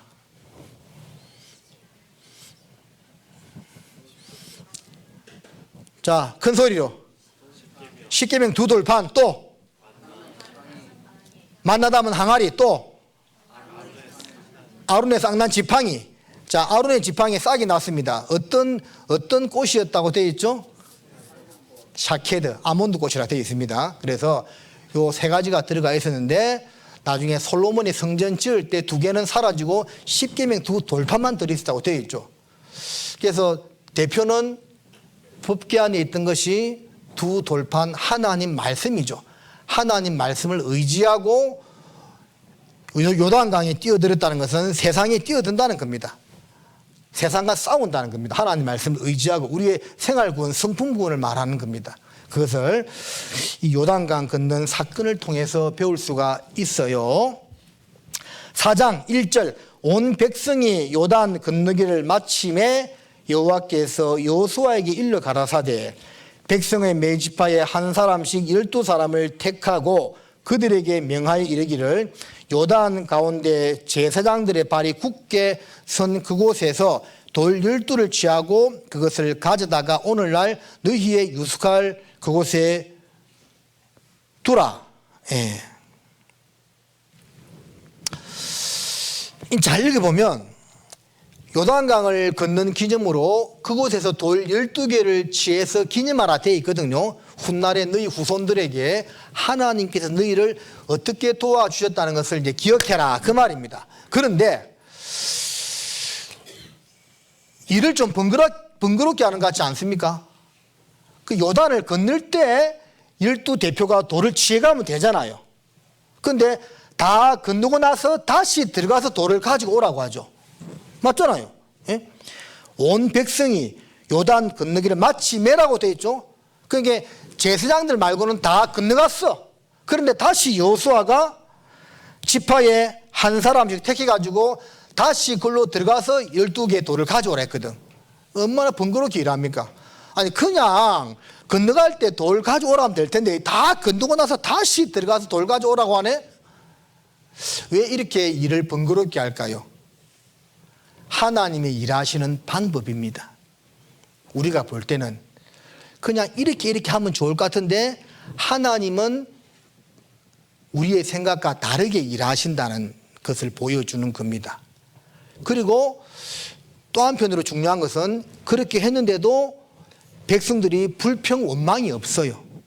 감사하게 하죠. 이 여호수아서를 읽어보면 40년 강야 생활 가운데에서는 백성들의 원망 불평한 것이 많았는데 여호수아에서는 거의 그런 내용이 없는 것 같아요. 특별히 초반부 정복 전쟁을 할 때는 뭐 하나님께 대하여 뭐 여호수아에게 불평했다는 그런 내용이 없는 것 같습니다. 아주 신앙 상태가 이때 좋았다는 거죠. 하나님이 이거 해라면 이거 하고 저거 해라면 저거 하고 이왕 다 건너는데 다시 들어가서 돌 가져오래도 예 아멘 할렐루야 순종했다 그 말입니다. 그게 정상적인 그리스도인의 모습이라는 겁니다. 우리는 조금이라도 육신을 성가시게 하는 것이 생겼을 때 왜 이렇게 하냐고요? 그럴 수 있겠죠. 근데 그건 비정상적인 모습입니다. 백성들은 하나님이 시킨 일 그대로 순종했습니다. 대표가. 그리고 이 11절에 보면 모든 백성이 건너기를 마친 후에 여호와의 궤와 제사장들이 백성의 목전에서 건넜으며, 그러니까 이 제사장들은 법궤를 메고 끝까지 이제 있었던 거죠. 16절에 증거궤를 맨 제사장들을 명하여 요단에서 올라오게 하라 하신지라. 여호수아가 제사장들에 명하여 요단에서 올라오라 하매 그제서야 이제 제사장들은 올라오게 됩니다. 우리는 신약 시대의 왕 같은 제사장으로서 우리 역시 주님이 우리에게 어떤 일을 맡겼을 때 이 제사장들이 백성들이 안전하게 다 건너고 돌가지로 12명 들어와서 다시 나갈 때까지 끝까지 그 자리를 지키고 여호수아가 올라오라니까 올라갔죠. 그러니까 여호수아가 만약에 올라오라 말 안 했으면 어떻게 했을까요? 어떻게 했을까요? 계속 있었습니다. 진짜. 계속 있었을 거예요. 여호수아 말 안 했으면. 이게 진정한 순종입니다. 올라오라 할 때까지 있는 거예요. 우리도 이러한 신앙의 모습을 가질 수 있도록 해야 하겠습니다. 자, 여호수아 5장 9절을 보면 여호와께서 여호수아에게 이르시되 내가 오늘날 애굽의 소치를 너희에게 굴러가게 하였다 하셨으므로 그곳 이름을 오늘까지 길갈이라 하느니라. 자, 길갈, 굴러가다는 뜻을 담고 있는데 애굽의 소치를 물러가겠다. 그래서 길갈에서 할례를 행하지요. 큰 의미가 있는 내용입니다. 할례를 행함으로 애굽의 소치를 잊어버리고 이제 새 출발을 한다는 의미를 담고 있습니다. 자, 여호수아 6장은 여리고성을 무너뜨린 사건이죠. 예. 또 성경 퀴즈. 이때 여리고성을 총 몇 바퀴 돌았지요? 13바퀴. 하루에 한 바퀴씩 돌고 마지막 날 7바퀴 돌았으니까 총 13바퀴 돌았고 마지막 외쳤을 때 와르르 무너졌다고 되어 있습니다. 이거는 많이 들었습니다. 그래도 한 번 더 언급하면 이 13바퀴를 돌았는데 12바퀴 반을 돌 때까지 전혀 여리고성이 무너질 징조가 보이지 않았다는 겁니다. 신기하죠? 12바퀴 반의 반을 돌아도 여리고성은 전혀 아무런 요동도 치지 않았다는 겁니다. 근데 13바퀴를 다 돌고 외쳤을 때 무너졌다는 거죠. 이게 영적인 싸움을 보여주고 있습니다. 우리가 10번 찍어 안 넘어간다는 나무가 없다는 말도 있지만 어떤 사람 그렇게 전도해도 안 되는데 희한하게 한순간에 되는 사람이 있습니다. 그러죠. 어떤 사람은 또 신앙 상태가 오랫동안 안 좋았는데 어떤 일을 계기로 해서 딱 좋아지는 사람이 있더라고요. 제가 이제 고향에서 신앙생활 할 때 그때 형제자매들 지금 보면요. 신앙 상태 옛날에 안 좋았는데 지금은요. 굉장히 좋아진 분들이 있어요. 언제 저렇게 좋아졌지? 이게 참 알 수 없는 겁니다. 예? 어느 순간 딱 되는 겁니다. 구원도 어느 순간 되는 겁니다. 그래서 갈라디아서 6장 9절에 너희가 선을 행하되 낙심하지 말지니 피곤하지 아니하면 때가 이름에 거둔다는 말씀처럼 딱 정한 기한이 되면 딱 이루어지는 거예요.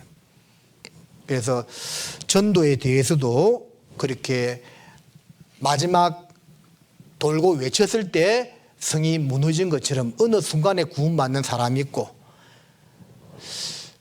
우리 가족의 신앙이 안 좋아도 알 수 없어요. 어느 순간에 어떤 일로 그 사람의 신앙이 설지 몰라요. 그러니까 하나님께서 그렇게 하신다는 믿음을 가지고 우리가 믿음의 끈을 놓지 않고 기도하고 힘을 쓰는 것이 중요하다는 겁니다. 여리고성을 통해서 알 수 있는 겁니다. 여호수아 7장은 아간의 범죄죠. 근데 7장 1절을 보면 이스라엘 자손들이 바친 물건을 인하여 범죄하였으니 이는 유다 지파 세라의 정손 삽디의 손자 갈미의 아들 아간이 바친 물건을 취하였음이라 여호와께서 이스라엘 자손들에게 진노하시니라. 자, 범죄는 누가 했지요? 아간 한 사람이 했어요. 그런데 하나님이 아간에게만 진노했습니까? 이스라엘 백성 전체에게 진노했습니까? 이스라엘 백성 전체에게 진노했어요. 그래서 교회 가운데서도 한 사람의 죄, 한 사람의 불순종이 그 한 사람의 문제로만 끝나는 것이 아니다는 거예요. 아간 한 사람 때문에 이스라엘 전체가 망할 뻔했잖아요.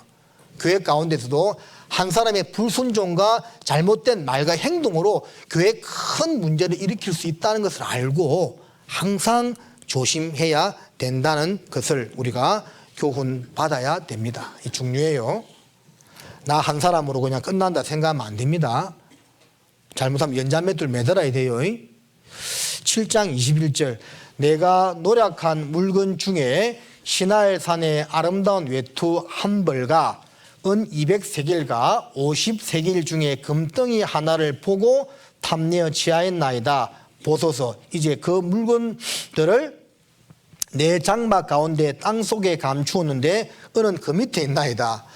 자, 이 아간이요 참 이것 때문에 망하잖아요. 예? 외투 한 벌, 은, 금덩이 참 이것 때문에 자기 인생을 망친 거죠. 이 물욕 때문에. 근데 감추었죠. 왜 감추었습니까? 사람들에게 들키지 않으려고 감추었겠죠. 그러나 하나님의 눈은 속일 수 없다는 것을 왜 몰랐을까요? 하나님을 속일 수 없다는 것을 아간도 알았을 텐데 이 물욕에 눈이 멀면 그게 이제 생각이 안 됐던 모양입니다. 우리가 하나님의 눈을 속일 수 없다라는 것을 꼭 기억을 하고 신앙생활을 또 해야 된다라는 겁니다. 자, 8장 1절을 보겠습니다. 그래서 이제 아이성 피할 뻔했다가 이제 다시 공격하는데 8장 1절에 여호와께서 여호수아에게 이르시되 두려워 말라 놀라지 말라 군사를 그다음 뭐라 돼 있죠? 다 거느리고. 자, 한 장 넘겨서 7장 3절을 보겠습니다. 여호수아에게로 돌아와서 그에게 이르되 백성을 다 올라가게 말고 2-3천 명만 올라가서 아이를 치게 하소서. 그들은 소손이 모든 백성을 그리로 보내어 수고롭게 마소서 하므로 아이성을 공격할 때 백성들의 의견은 아이성은 여리고 성과는 비교되지 않을 만큼 작은 성이니까 다 올라갈 필요 없습니다. 2-3천 명만 데리고 올라가자고 했죠. 근데 패했잖아요. 물론 아간의 범죄 때문에 그래 됐지만 어쨌든 패했습니다. 그리고 이제 그 죄를 이제 정리한 다음에 이제 승리하게 되는데 8장 1절 말씀을 금방 읽었을 때 하나님은 군사를 어떻게 해요? 다 거느리고 올라가라고 했죠. 2-3천 명만 데리고 올라가는 것은 사람의 생각이고 다 거느리고 올라가는 것은 하나님의 생각이죠. 사람의 생각과 하나님의 생각이 틀리다는 겁니다. 물론 이 말은 교회 어떤 일할 때마다 다 모으라 그런 뜻은 아닙니다. 하나님의 생각과 사람의 생각이 틀리다는 것을 말하고 있는 겁니다. 우리는 인간의 생각대로 일을 할 것이 아니라 하나님께서 어떻게 말씀하시는 것을 알고 그것을 따라야 하는 겁니다.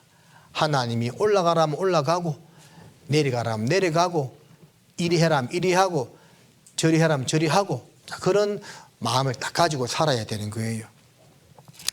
자, 9장 14절을 보겠습니다. 여호수아 9장 14절 말씀입니다. 여호수아 9장 14절 함께 읽겠습니다. 무리가 그들의 양식을 취하고 어떻게 할 것을 여호와께 묻지 아니하고. 자, 중요한 내용이죠. 기브온 거민은 마땅히 멸해야 할 가나안 7족속 중에 한 무리였는데 그들이 이제 살려고 아주 멀리서 온 것처럼 낡은 옷과 신발과 다 헤어진 가죽 부대를 가지고 포도주 부대를 가지고 와서 하친을 취했죠. 그 여호수아와 장로들이 하나님께 묻지 아니하고 그들의 말만 듣고 하친을 맺음으로 큰 실수를 범했죠. 왜 실수를 범했다고요? 여호와께 묻지 아니했다 그 말입니다. 이사야 30장을 보시겠습니다. 이사야 30장입니다.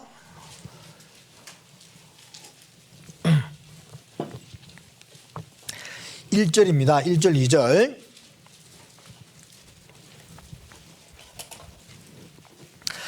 여호와께서 가라사대 하 있을진저 패역한 자식들이여 그들이 계교를 베푸나 나로 말미암아 하지 아니하며 맹약을 맺으나 나의 신으로 말미암아 하지 아니하였음이로다. 그들이 바로의 세력 안에서 스스로 강하게 하며 애굽의 그늘에 피하려 하여 애굽으로 내려갔으되 함께 읽어요. 나의 입에 묻지 아니하였으니 죄의 죄를 더하도다. 자, 죄의 죄를 더하도다. 죄가 두 개란 말이죠.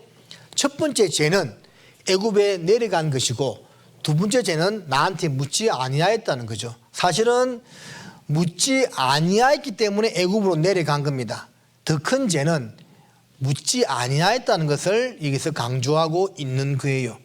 우리가 신앙생활을 하면서 누누이 말씀드리지만 항상 조심해야 할 것이 어떤 일을 행하든지 간에 묻고 답을 구하고 해야 됩니다. 기도로, 말씀으로, 교제로, 상담으로 항상 묻고 답을 구하고 해야 안전합니다. 그게 하나님이 원하시는 방법이에요.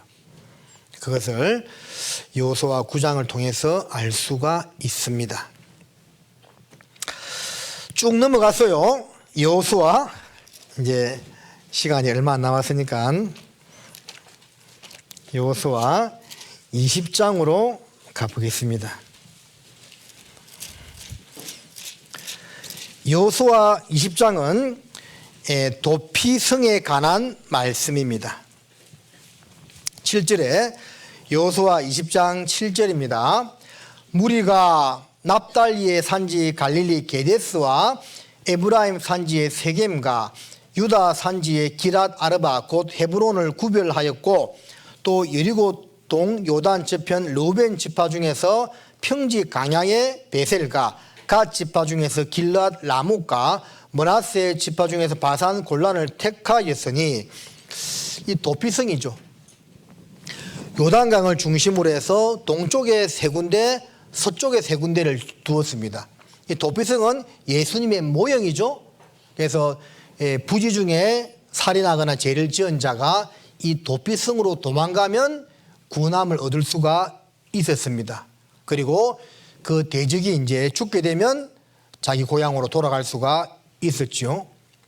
그래서 전 국토에 동쪽에 세 군데, 서쪽에 세 군데를 두어서 그 당시 이스라엘 백성들이 나라를 정비할 국가를 세우려고 할 이 초창기 때 그 도피성으로 빨리 도망갈 수 있는 길을 다 만들었다고 해요. 그래서 어느 지역에 살든지 도피성으로 쉽게 도망갈 수 있는 길과 이정표를 곳곳에 잘 만들어 놓았다고 전해지고 있습니다. 누구든지 원하는 자는 구원받을 수 있다는 것을 우리에게 일러주는 말씀입니다.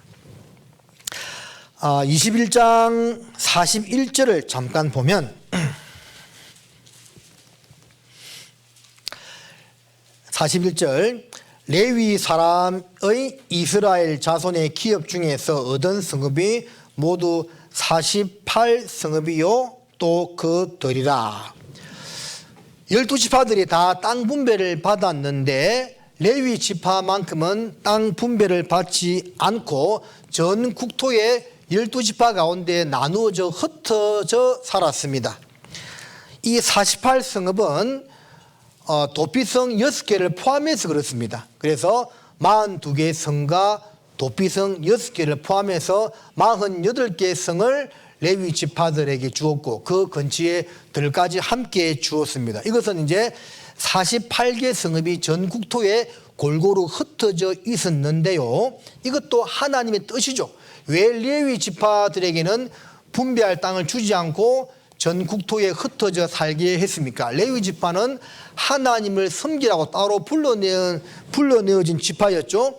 이스라엘 모든 지파의 첫 아들, 첫 장자, 또 첫 짐승을 대신해 가지고 레위 지파를 따로 구별해서 하나님을 섬기게 했잖아요. 그들이 하는 일은 하나님을 섬기고 또 제사를 담당하고 백성들의 신앙 교육을 담당했습니다. 그러니까 이 한 곳에 모여 있으면 안 되고 전 국토에 흩어져 있으면서 12지파 사람들에게 하나님에 대한 신앙을 계속적으로 가르쳐야 했다 그 말입니다. 이게 하나님 뜻이죠. 모여 있으면 안 되는 겁니다. 그래서 역사적으로 볼 때도 하나님께서 비록 유대인들의 불순종으로 말미암아 그들을 온 세상에 흩어버렸지만 하나님은 악을 선으로 바꾸시는 분이죠. 그들의 불순종으로 전 세계에 흩어졌지만 그들을 말미암아 온 세상에 여호와 하나님이 누군지를 알게 하는 그런 일을 행하게 하셨고 또 복음도 예루살렘에서 시작해가지고 유대와 사마리아와 온 땅까지 퍼지게 했죠. 한란을 통해서 그리스도인을 흩어지게 했잖아요. 한 곳에 모여 살게 한 것이 아니고 그것은 바로 온 세상 사람들에게 예수 그리스도의 복음을 전하게 하기 위한 하나님의 큰 뜻이었다는 거죠. 유대인들을 통해서 여호와를 전파하고 그리스도인들을 흩음으로 그리스도의 복음을 전파하고 주님의 뜻이라는 겁니다. 그래서 이러한 것을 이제 볼 때 어떤 이제 신앙 단체에서는 신앙촌을 이루어서 집단 생활을 하고 과거에 수도원에서 수도사들이 함께 모여서 지내고 했는데 이것은 성경적이지 않은 모습이라는 것을 알 수가 있는 거죠. 우리는 모임 때는 함께 모여서 힘써 모이고 말씀을 배우지만 그러나 밖으로 나가서 또 힘있게 그리스도를 증거하고 살아야 하는 사람이다 하는 것을 알 수가 있는 겁니다. 자, 여호수아 24장 이제 마지막 장입니다. 24장에 중요한 말씀이 있죠. 24장 15절 말씀입니다. 여호수아 24장 15절 함께 읽겠습니다. 만일 여호와를 섬기는 것이 너희에게 좋지 않게 보이거든 너희 열조가 강 저편에서 섬기던 신이든지 혹 너희의 거하는 땅 아무리 사람의 신이든지 너희 섬길 자를 오늘날 택하라. 오직 나와 내 집은 여호와를 섬기겠노라.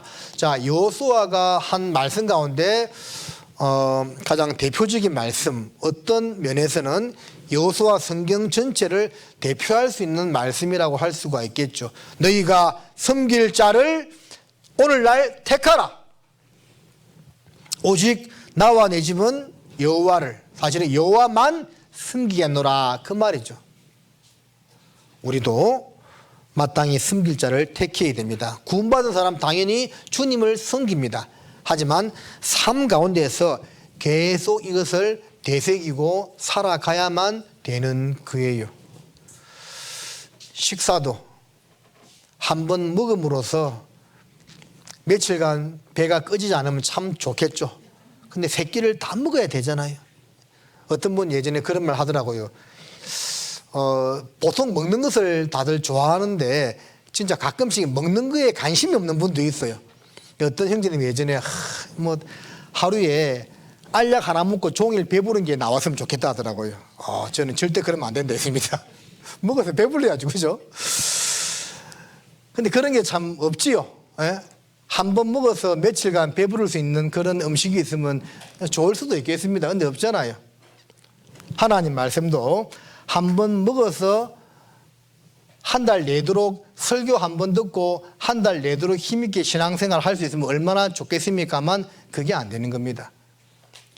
주일날, 수요일날 각종 모임에 또 이런 성경 아카데미에 나와서 말씀을 부지런하게 계속 배우는 가운데 우리가 하나님이 내 영혼의 구세주이고 우리 주 예수님이 나의 주인이고 마땅히 섬길 자라는 것을 다시금 마음에 새기고 하면서 우리의 남은 때를 살아갈 수 있도록 그렇게 해야만 하겠습니다. 자, 그래서 오늘 여호수아 성경 아카데미에 대해서 한번 생각해 보았는데요. 중간에 생략된 부분들은 개인적으로 한번 성경을 읽고 또 묵상했으면 좋겠습니다. 기도하시겠습니다. 전능하신 아버지 하나님, 오늘 성경 아카데미 여호수아 시간으로 함께 말씀을 배웠습니다.